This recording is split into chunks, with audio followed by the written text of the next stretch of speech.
But in yet another project planning meeting, always the same thing happened in this particular place, always firefighting, sorting out the problems from the week before, problems that had come up the day before. We were doing what we'd always done, and surprise, surprise, getting what we always had done before. During a break in one meeting, having heard about and learnt about metaphors, I thought, I'll give this a go. So I jokingly remarked that even woodlice learn. A couple of minutes later, the meeting picked up again.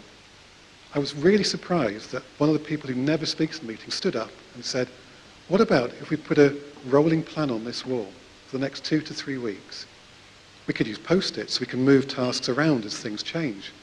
And we can look over the 2 weeks, 3 weeks, and see where there's going to be problems and do something about them before they become really painful. So you may be wondering now how the NLP tools and these 3 project steps I've talked about fit together. Well, here we are. Sadly, I haven't got time to go into the detail of how each of them works today.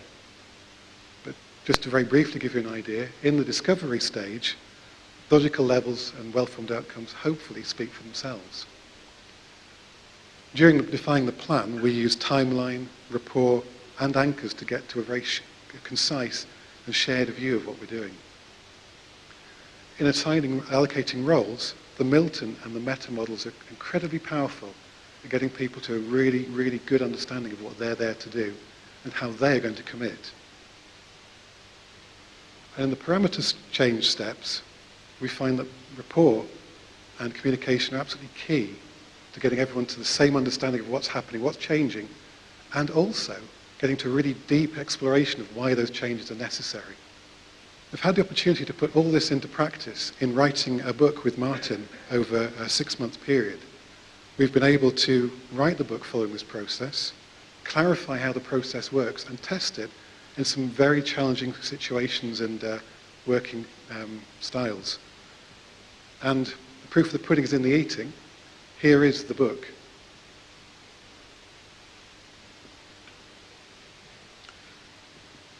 So I've talked a bit about what I've done and how the NLP tools and techniques I've used have dramatically changed how I work on projects.